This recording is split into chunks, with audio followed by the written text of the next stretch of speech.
नाही ते कायच आहे. पुन्हा एकदा जोरदार करायला आपण आज राजेवाडी हे आता खरंच खऱ्या अर्थानं आज त्याचा लोकार्पण झाल्यासारखं वाटवलं आणि तुम्हाला शांतबूस करणार नाही काम वाटलं तुमचं आता केसेस बरंच आपल्याला करायचे तर असो. लक्ष्मण दावणे 12 वर्षापासूनचा इतिहास त्यांच्या 12 वर्षापासून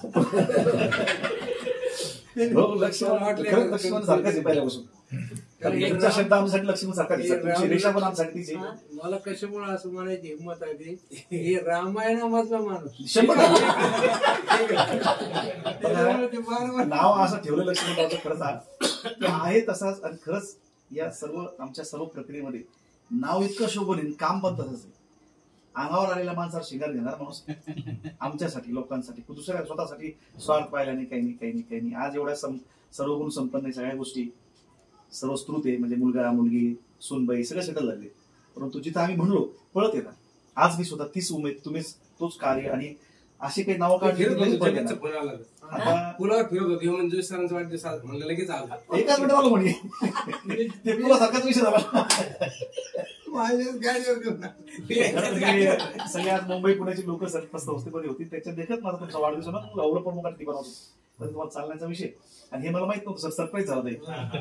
असो आता 2 दिवसात खरंच फोटो तयार केला यांनी सांगितलं सरांनी म्हणजे खरे विचाराचे वारसदार लक्ष्मण भाऊ तारिकाच्या काळात विचाराचे वारसदाराचं सुद्धा एक थीम सुरू झाली.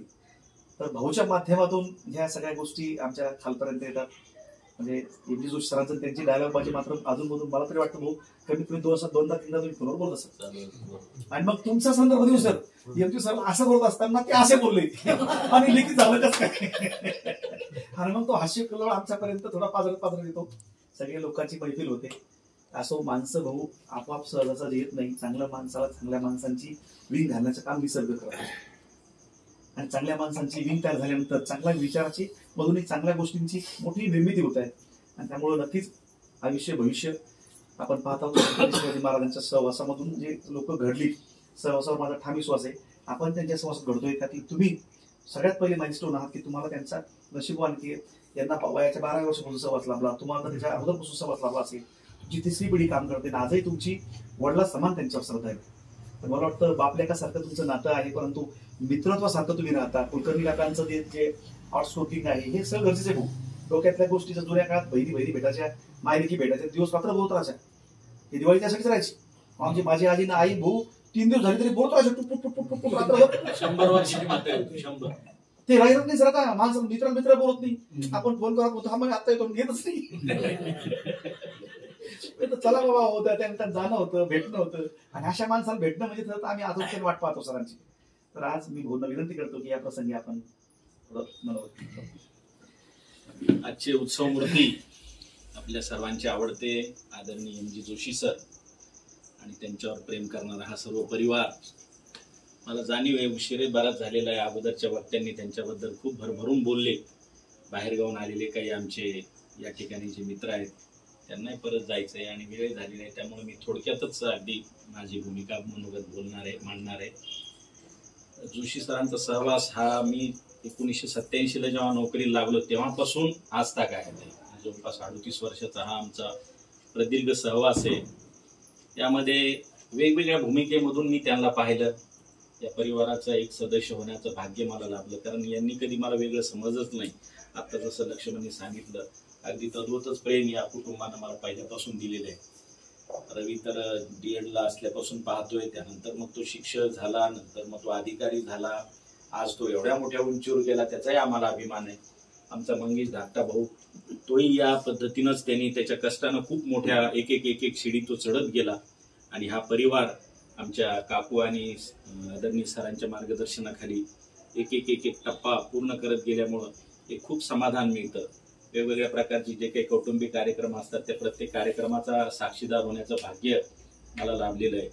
2-3 गोष्टी त्यांच्या प्रामुख्याने मला ज्या जाणवल्या ते जसे एक उत्तम विनोदी आहेत वक्ते आहेत हे सगळ्यांना परिचित आहे कारण ते बोलतानाच लक्षात येतं. आताच्या त्यांच्या छोट्या या जे काही बोलण्यातूनही तुमच्या लक्षात आलं असेल आणि तुम्ही आता मागे 1 वर्षापासून आपण त्यांच्या सहवासात आज काही समजा नवीन मंडळी इथं जर आली असेल त्यांच्याही लक्षात आलं असेल. वक्ते तर आहेच पण ती ते एक अतिशय उत्तम लेखक आहे हे मला जास्त माहित नव्हतं सर. पण तुम्ही जेव्हा नायक मध्ये लिहायला सुरुवात केली आणि ते कंगोरेने पाहिले टिपले, लिहिणं सोपं नाही बरं का सर. एक वेळ बोलणं सोपं आहे सर, बरोबर.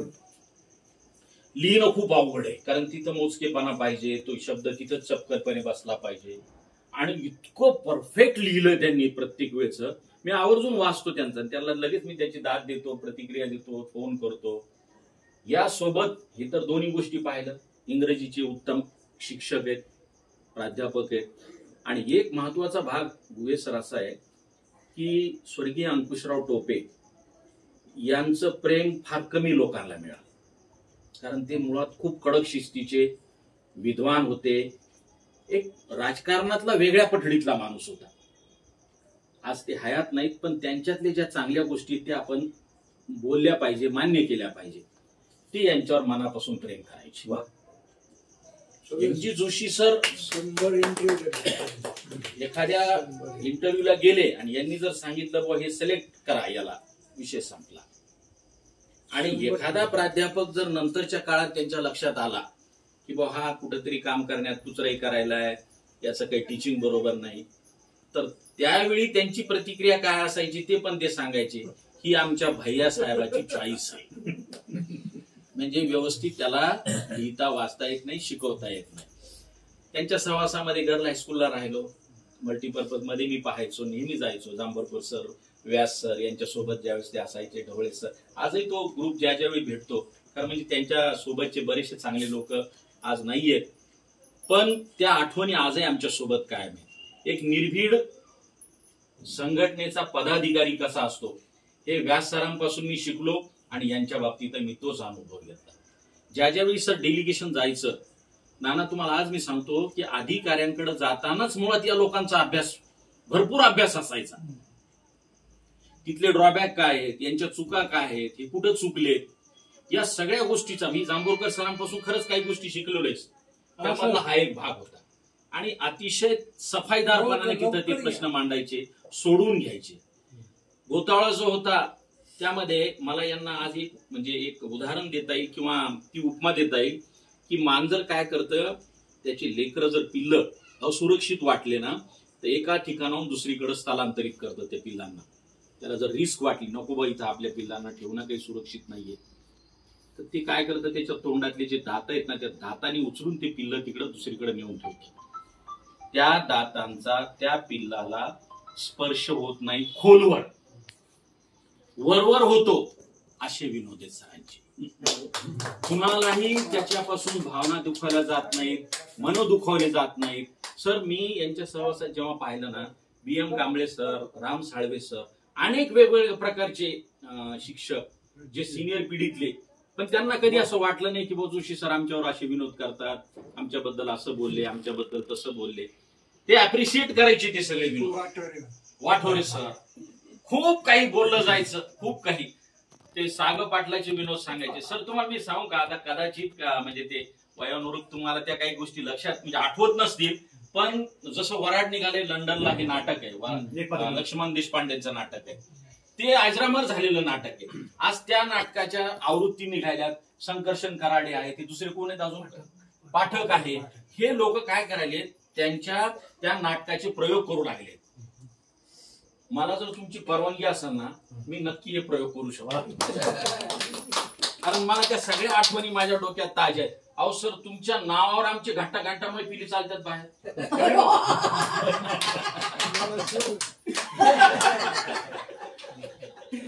ते सगळे किस्से सांगितल्यावर त्यांना एमजी जोशी कोण आहे बाबा, मी जेव्हा सांगतो ना तेव्हा सर मी असं सहवासात राहिलो, असा होता विनोद, तसा. साहेबराव पाटलात म्हणजे ते झोपलेला होता, शिक्षणाधिकारी आले, फिरले सगळीकडं, कोण आहे म्हणणे आमच्या गावाकडे ढोरामागचा माणूस आहे, तो नका म्हणे, धोतर शर्ट टोपी. मग ते शिक्षणाधिकारी निघून गेल्यावर साहेबराव पाटलांनी उठले, म्हणे अरे काय चालतं, काही नाही म्हणे, शिक्षणाधिकारी येऊन गेला, मला उठविलं कोण नाही, सांगितलं म्हणे बा ढोरामागचा माणूस आहे, तिथं पाठीमागं ढोरं चरायला सोडले. त्याला वाईट नाही वाटलं की मला असं काम नाही.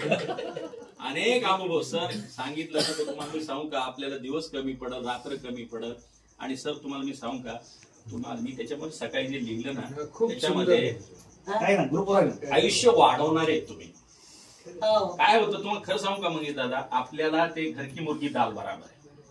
हे जर बाहेर यांनी प्रयोग केले ना, लाखो रुपये मिळतील यांना.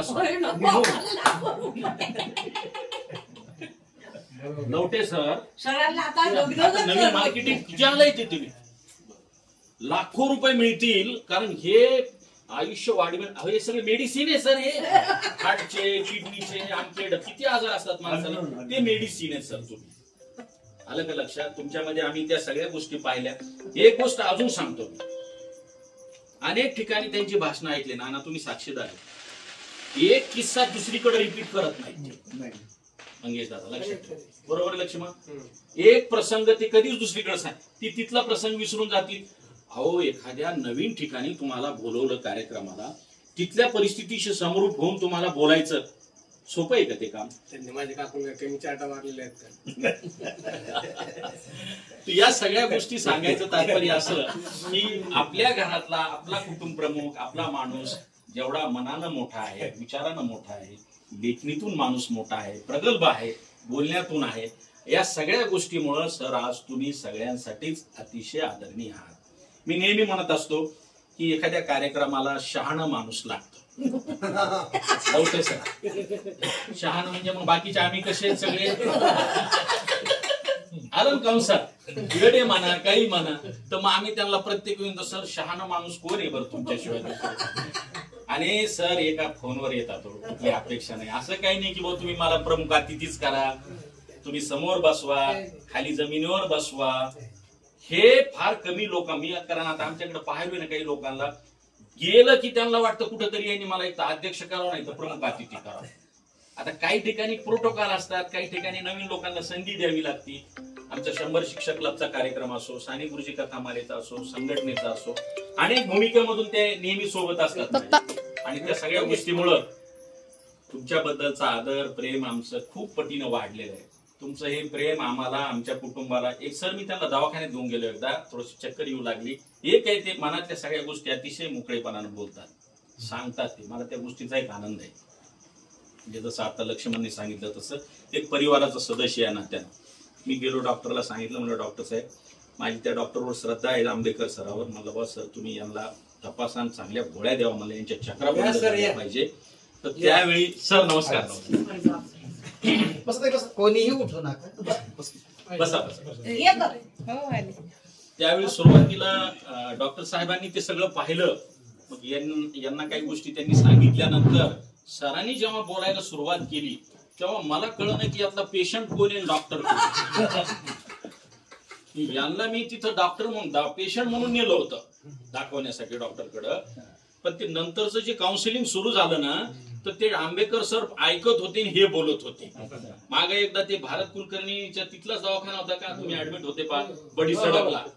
मी त्या गर्ल हायस्कूलला असताना मी जेव्हा गेलो तर डॉक्टरनी सांगितलं काहीतरी घशाचा कुठला तरी असा इन्फेक्शन त्रास होता.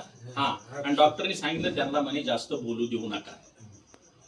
त्याच्यामुळे खूप बंधनं हे सगळे असे अटेन्शन, तिथं बोलायचं नाही.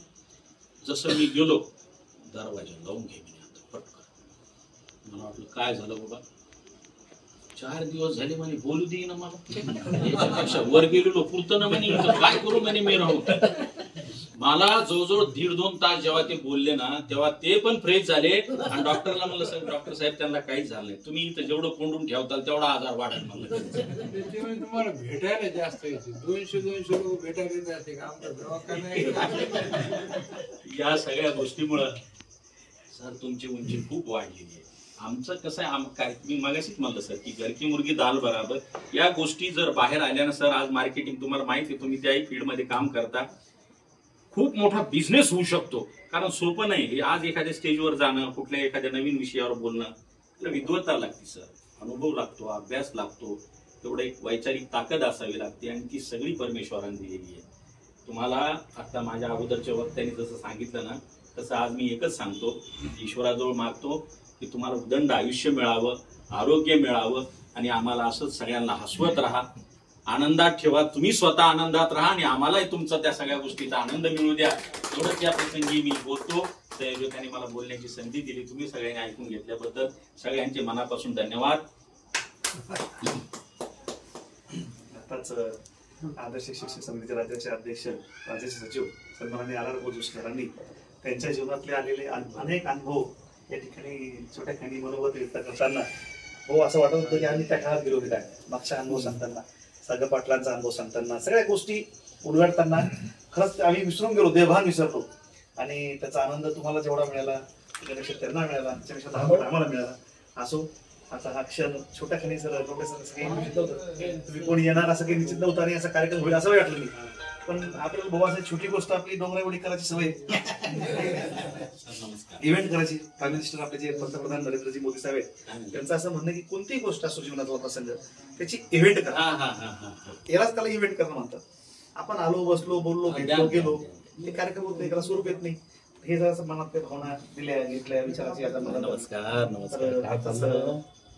ज्ञानामृत सगळ्या ज्ञानेश्वरीचं पाठ असणारे पूर्ण राज्याचे निवेदक, देशाचे निवेदक, राज्याचे निवेदक आणि कोणताही कार्यक्रम असला की धडपणे सूत्रसंचालन, त्यामध्ये त्यांची सफारी, त्यांचा तो कोट, त्यांचा ते फेटा, त्यांचा तो पेहराव लोकांच्या नजरेत भरण्यासारखा आहे.